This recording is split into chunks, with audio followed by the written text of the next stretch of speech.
I definitely wasn't busy washing dishes and forgot there were patch notes. So, spawning improvements. I believe there was something about... Let's just see this real quick. Since we've noticed the lack of short-range spawns, we've made significant improvements to address it. Yeah, this has been a problem for how long, and they still haven't fixed it? First, we've increased the short-range density when exploring in the wild to make it more likely that you will encounter these coveted dinosaurs. Short-range dinosaurs should also be spawning in every zone. Were they not before? You tell me Diabloceratops was zone-specific and short-range? Second, we've boosted the number of species and events in urban areas to ensure you always have something to interact with. Yeah, that's something I've always wondered. Why, when there's like all these supply drops, and they're so wide and far in between, why we still have empty ones. Shouldn't they all have an event attached to it, or a supply drop, or something? It just feels weird that we still have sometimes I'll wake up and I see my area has nothing but empty supply drops. That's with no strike towers attached. That's the word I'm looking for. Lastly, we've also improved the variety of dinosaurs and events that spawn close to each other to ensure you always have a diversity of activities in your area. With that said, please note that these spawning improvements will shuffle all players' maps once the update is live. In other words, well, it already shuffles every month or so I don't see how that's changed. Rest assured, blah blah blah. I'm kind of skeptical on that because they've constantly said... I remember there was a spawning improvement where they made dinosaurs just spawn everywhere. They don't even need to be next to a supply drop. They'll just be randomly placed, and that was a good update. But then they removed that when they said they supposedly fixed the short-range spawns. Ability updates, let's see. Leading charge, oh, this is for Diabloceratops. Instant shielded strike, now additionally heals by... That's for... Ankylos Lux is getting buffed. All my dudes are getting buffed this time around. Distracting counter, I think, I know there are quite a few creatures that use that. I don't know why it just doesn't do 50% like Venomous counter does. Let's see them. Dinosaur updates. Diabloceratops was below its potential in the Omega ranks. I really feel like instead of boosting the old the Omegas to be on par with the OP ones, they should really focus on nerfing. Because this is something Disney Heroes is doing. Even though, okay... So Disney Heroes has fully admitted that there is a power creep and that every new hero is OP and too strong. So they are currently working, like this year, they are very much focusing on nerfing all of the heroes that show up. So that, like, they're going through each hero, limiting their stats, bringing them down to earth so they can make it all even. There are a lot of complaints about it, and honestly, there's some people thinking it's still rather iffy, but at least they are making an attempt to balance their game. Ludi, on the other hand, they're just like, well, every dinosaur needs to be super strong and super overpowered. So, not really too fun. Survival instinct. Okay, yeah, so basically just general buffs for Diabloceratops. Stigurus, we found that Stigurus had issues establishing his game plan during fights. We increased his initial critical damage to allow players to place additional points elsewhere. We've also improved its Embolden to improve its critical chance. On the defensive side, we've improved its counter so it takes less damage on the next turn. But this thing was already one of the good Omegas, wasn't he? Well, I guess the best Omegas right now are Toro's decent, Red Rex is the most powerful, Fukui Raptor, Clever Girl, Eutyrannus, and Sin Raptor is a beast. Like an absolute glass cannon of a dinosaur. The Ceratosaurus had a singular problem. Its inability to look at more than one creature at once. Oh, okay, basically they gave it a group ability because they thought, oh hey, this guy can't hit Phlox, and Phlox are supposed to be useless now, so we gotta give everything a group ability. Coryanosaurus had some issues. Euxysaurus had some issues. So that's no wonder there's like so many creatures being updated this time around because it's all the big boys.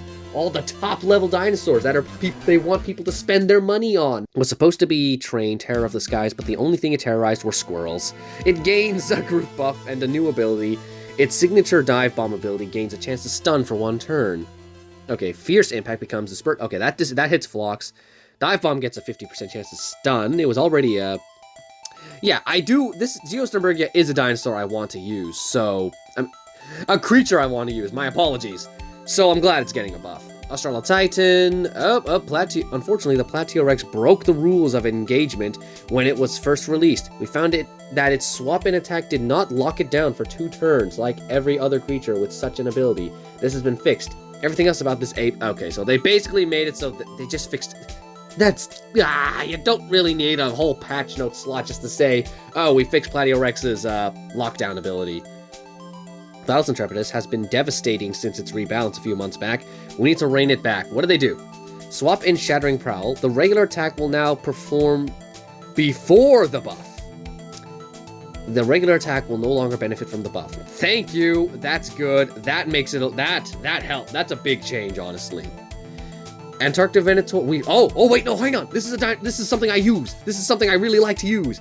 We found that the Antarctic Venator was underperforming. It now has a group attack to fight off flocks. We also gave it a few more points of speed and attack. As a final little threat, this friendly force of nature finds its enhancement... that doesn't affect me. I don't bother with enhancements. Tough Group Cunning Strike, and then Revenge Instant Ferocity to Vengeful Ferocious Distraction. Attributes gets a small buff. I'm still... Well, Revenge Instant Ferocity was a terrible move, so I'm glad that's being changed, but... Ferocious Distraction. I'll have to see if that actually does damage, because if not, then I'm afraid Antarctic Venator is still not making it onto my team, which is really a shame, because I love Antarctic Venator, and I really want to use it. But I can't. Oh, hello, Monostegatops. Let's see what they did to you. What did they... Okay. Distraction becomes Cunning Strike. That makes sense. Greater Stunning Impact becomes Greater Stunning Rampage. Okay. Group Decelerating Impact becomes Group Resilient Impact. Doesn't that mean it no longer decelerates? Added Dig In on Escape. Added Nullifying Counter. Yay! It gains some of its Monolophosaurus ancestry back in, even though Monolophosaurus can't, nerf, like, nullify anymore. Oh, they added a bunch of resistances as well. So attributes, it got a lot of health, a good amount of damage. Stegoceratops, okay, Monostegatops, pretty solid now. Pretty solid, but not, I'm still not thinking he's going to be the greatest, but that should help him a lot. I feel like, yeah, it's good. Oh, here we go. I was wrong. They did do some epics. They just boosted all the Omegas first and put all the epics down here. The Codaraptor hasn't been revisited in a bit. Distracting Rampage becomes Group Distracting Rampage and added Counter Frost. I'm right, they're just adding group attacks to everyone. And then it gains... honestly, not that big of a deal. Fell victim to a bit of a normalization issue as its Rampage should have had a delay of 1 from the start. Oh, they nerfed Schoolosaurus. But I don't really see anyone complaining about Schoolosaurus. Then again, I'm not paying attention to the meta. But they did boost its critical chance, so that's good. Oh, no, we're back to Omega. There is no consistency in these notes. Or is it alphabetical? No, there's a Dakotaraptor's a D, and it's right below M, Monostegatops. There is no order in this. Reactivates Dodge wasn't triggering as much as we'd hope. So offensive stance, 50% becomes a 75%. Okay, yada, yada, yada. Gets a bit more of a boost in critical chance. Oh, hey, didn't they already boost this guy? I guess they... Fierce Strike to Precise Piercing Strike. I think that's a bit of a downgrade, because that doesn't sound like it destroys shields or anything. Critical Impact to Dispersed Fierce Impact, and added Distracting Counter. And then they boosted its health a bit. So, a lot of love to the Omegas, and they just tweaked a few dinosaurs because they knew people would want, like, just one... okay, I spent 12 minutes on that. Let's get to the actual things people want to see. They did not show off the new abilities. Again, huzzah! Click, okay, let's see. We have a lot of dinosaurs to look at here. We have... Is this TapEJARA? This is TapEJARA. Okay. I'll say it looks better than the one... It definitely looks better than the one from Jurassic World, the game. That one is Nightmare Fuel, and I don't like him at all. This one... It's not... It definitely doesn't look like any TapEJARA I've ever seen. Is this like an accurate model? But then again, accuracy... I'm not going to judge it too much. Did they even bother to... They can't even get the order of the abilities right? Like, okay, why is this... What is this order? That should be its first move. That's its second move, and that's its third move. Is that it? I can't... Ugh, there's no consistency. Labeled as a cunning, group afflicting strife, evasive rampage, swap in wound, and instant distraction. If it doesn't have a counter, then that instant distraction really isn't that helpful. Yeah, I think even if you give this guy a bulk of health, once it swaps in, it's gonna take a load of damage from whatever is attacking it. And then instant distraction probably isn't gonna help much since a lot of things, well, it can sort of help, but I can't see this thing, it's not that useful. Besides, it only exists to feed this guy. Oh, look at that, Quetzal, okay, I thought this guy was gonna be Quetzalcoatlus Gen 2 hybrid, but no, it's just with, the very boring, one of the weaker hybrids of its time, Quetzalranodon, Tyrannoquetzal, I can't remember its name. Group Afflicting Impact, they really screwed up the order here. Cunning Strike, Group Afflicting Impact, Aerial Dominance, which we have no idea what that does. Alert Harpy, have I heard that move before? I don't think so. Wounding Counter, and Safe Arrival. Okay, so it looks like when it swaps in, it shields and distracts you, and then it can also get a bleed off of you when you attack it. So this seems pretty useful, and do I have... It seems like I do have... Okay, I definitely have an abundance of Pteranodon DNA, and no one's been requesting Quetzalcoatlus DNA, so I could definitely... yeah, but honestly, I wouldn't recommend... just wait until this guy gets an Apex. We all know that's coming. Giganix was basically part of the previous batch of creatures. So, looks like it was, like, really not meant to come out until now. And boy, oh boy, look at these moves. I'm not even gonna bother trying to look at them, because the real exciting stuff is these two. We got the Doe, who really does just look like Rexy, except recolored to be a bit more orange. And I have no... Okay, so... Defense Shattering Counterattack. Is that like the very pathetic one that only deals 0.5 damage? I think that's the one. Maternal Roar, Fierce Double Strike, Greater Nullification, Instant Precise Impact, but unfortunately, we have no idea what any of those abilities do, except for... Greater Nullification, is that from... No, he had Alert Nullification. That Referenantum had Greater... Alert. Instant Precise Impact. Okay. Cunning Fierce, and you are just a wild card. But let's see if you're actually a wild card. Counter so Ferocious is here. Group Fierce Strike. Alpha Intimidation Roar. It looks like you do boost your armor, which is technically just... I guess that's a Resilient. Classes don't really mean anything anymore. Immobilize, so you do have a Stunning. You are mostly just a Fierce Resilient. You don't have any cunning in you at all. That's a lie. Okay. Yeah, that's about it. The most exciting feature is... Oh, wait, there was all right here. But the most exciting part is obviously the Buck and the Doe. This is something... These two are like fan favorites amongst the community. So it makes sense that when they came to the game. It was only a matter of time. Lots of celebrity dinosaurs they can add to the game, especially with Camp Cretaceous. Like, honestly, Universal has caught on that named dinosaurs are more marketable and will fly off the shelves a lot more than regular dinosaurs. They found this out with Bumpy and Toro. That's why in Chaos Theory, it looks like every single dinosaur is getting a name. The Majungasaurus Major, the Beckelspinax has a name. We're getting the Atrociraptor pack, although I think because they got their names and they're popular now because they have names. Oh man, my wallet is gonna die because of course I'm gonna buy them all. If you give a dinosaur a name, I'm gonna buy it. That's why this works. That's why they've caught on. But we're not done yet. This was the data mine from... Unfortunately, I did not get the screenshot. I mean, I did not screenshot the proper date. I just know it was like a month ago or something. Quetzal'Jara's been teased. TapEJARA's been teased. Both T-Rexes have been teased. So now we just need...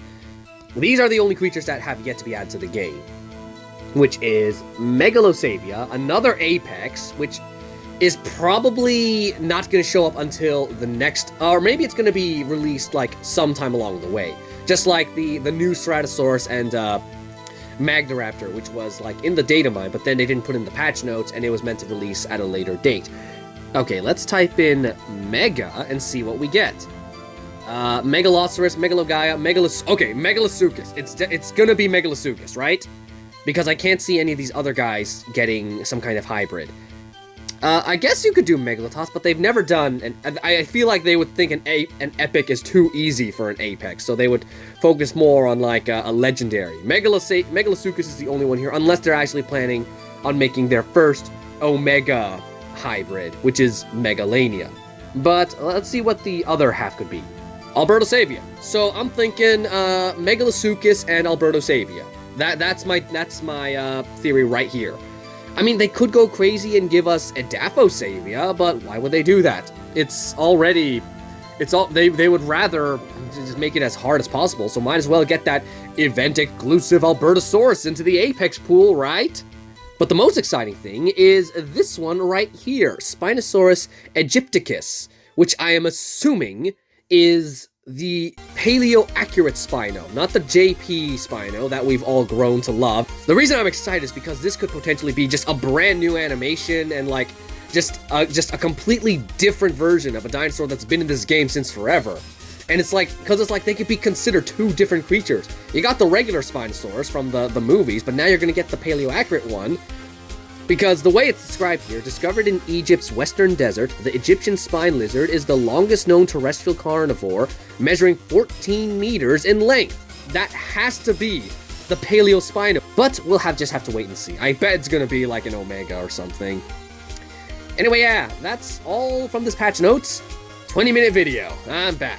Now, if you'll excuse me, you know what? I'm just going to quickly look at the Disney Heroes patch notes. Is there a new hero? Nope. It's just, looks like a bunch of patch notes. What's that? Wait, is that? Oh, hello, Gigi. Okay, I'm gonna end it off the video there. Goodbye. See you next time. I forgot to say this in the video, but TapEJARA and Giganeth, from what I see so far, look like pretty appealing hybrid designs. Like Giganeth is, I'll talk about Giganeth in a minute, because I have a lot more positive to say about him. TapEJARA is, even though it's another pterosaur on pterosaur hybrid, it's a very appealing one. It takes the... Oh, have I been clicking on that the whole time? Oh, my bad. It just has a very appealing... Like, first of all, it takes... TapEJARA itself already has a very appealing design here. And then they basically took those colors, put it on the very bland Tyrannoquetzal, and then just gave it, like, a better-looking crest and a better-looking beak. And the colors look really good on it. I like it a lot. As for Giganeth, this one, it's pretty hard to mess up the design of Giganeth. I mean, they could have just taken the regular Baryonyx and put a crocodile head on it, which it technically already is that. But this one looks pretty solid. They basically took because Gripolith is already just a very bumpy crocodile. So they took that head, put it on replaced the Giga head with the Gripolith head, and it looks like it still has the sail on its back. And so, yeah. Of course, we don't have a full body shot yet, so they could easily disappoint me the moment it comes out. But for now, very pleased with these hybrids. Yeah.